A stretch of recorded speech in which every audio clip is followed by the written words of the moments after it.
The Organization of African, Caribbean, and Pacific States.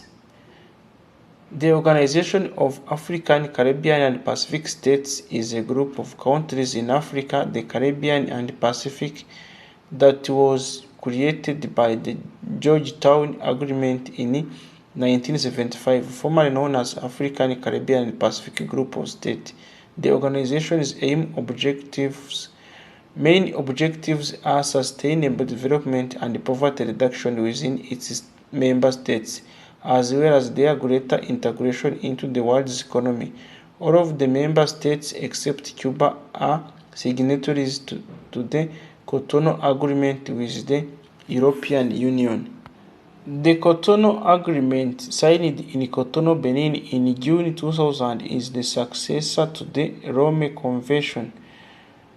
One of the major differences from Rome Convention is that the partnership is extended to new actors such as civil society, private sector, trade unions, and local authorities. This will be involved in the consultations and planning of the national development strategies, providing with access to financial resources, and involved in the implementation of programs. Many small islands developing states are OACP states. The fourth Rome Convention was revised in 1995 in Mauritius and gives special attention to islands in countries in this agreement. Combined, the EU and the member of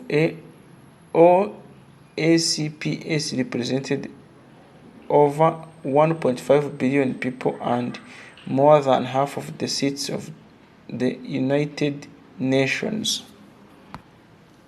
The African OACPS countries negotiate in 5 economic partnership agreements group: West Africa, CEMAC, South African Development Community, East African Community, Eastern and Southern African with the EU. State members from ECOWAS plus Mauritania, Benin, Burkina Faso, Cape Verde, Gambia, Ghana, Guinea-Bissau, Ivory Coast, Liberia, Mali, Mauritania, Nigeria, Senegal, Sierra Leone, Togo. CEMC plus Sao Tome et Principe, DR Congo Group, ECCAC related.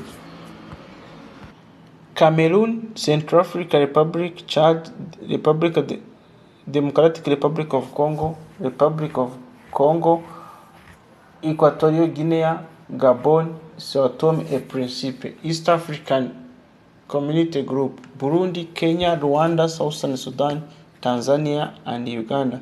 Eastern and Southern African Group, COMESA related. Comoros, Djibouti, Eritrea, Ethiopia, Madagascar, Malawi, Mauritius, Seychelles, Somalia, Sudan, Zambia, and Zimbabwe. SADC group include Angola, Botswana, Eswatini, Lesotho, Mozambique, Namibia, and South Africa. All countries of the Caribbean Community plus Dominican Republic Group negotiate in Sariforum Economic Partnership Agreement with European Union.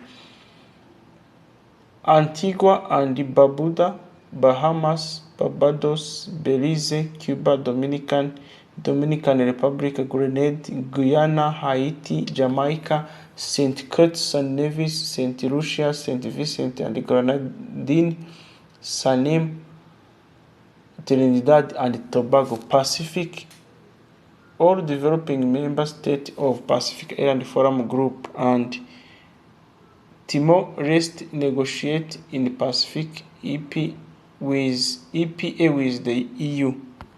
Countries like Fiji, Cook Islands, Kiribati, Marshall Islands, Federated State of Micronesia, Nauru, Niue, Palau, Papua New Guinea, Samoa, Solomon Island, Timor-Leste, Tonga, Tuvalu, Vanuatu. In the region are located to EU overseas countries and territories of Greenland and St. Pierre and Miquelon, but they are not all ACP-EC states.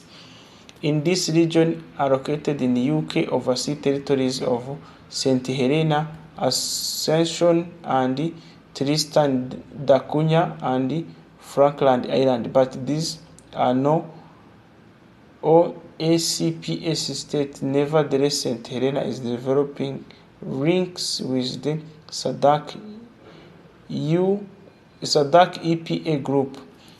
The uninhabited European Union OCT does not participate in regional integration and do not receive development funding from EU. French Southern and Arctic territory located in the Indian Ocean. The uninhabited UK overseas territories are not all ACP states and do not receive development funding from EU. British Indian Ocean territory located in the Indian Ocean, South Georgia and South Sandwich Island located in the South Atlantic. The Cotonou Agreement recognized the specific challenges faced by less developed countries, landlocked countries, and islands in the economic development. Therefore, those countries are granted a more favorable treatment than other OACPS member countries. The text of Cotonou Agreement have been updated in 2005 and 2010, but the list have not, despite the fact that the actual list of LDS as defined by the United States has changed. Cape Verde has graduated from LDS status in December 2007, while Senegal has acquired the status in 2001 and Timor-Leste in 2003. The following list should thus not be considered as actual list of OACPS, LDS, and islands. A few islands are also not listed. List developed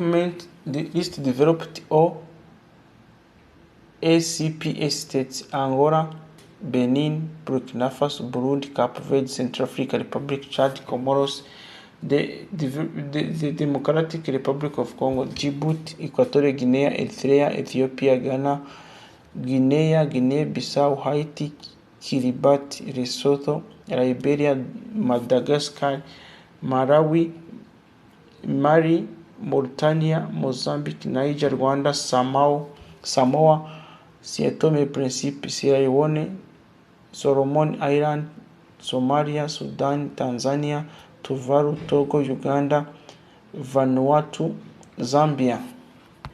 The least developed OCTs are the following: Anguilla, Mayotte, Montserrat, St. Helena, Turks and Caicos Island, Wallis and Futuna, St. Pierre and Miquelon.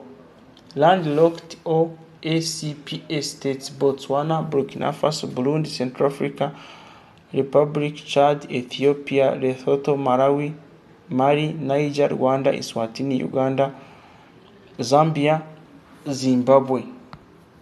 Islands or ACP states includes Antigua and Bermuda, Bahamas, Barbados, Cape Verde, Comoros, Cuba, Dominican Republic, Fiji, Grenada, Haiti, Jamaica, Kiribati, Madagascar, Mauritius, Nauru, Papua New Guinea, St. Kitts and Nevis, St. Lucia, St. Vincent and Grenadines, Samoa, São Tomé e Príncipe, Seychelles, Solomon's Island, Tonga, Trinidad and Tobago, Tuvalu, Vanuatu.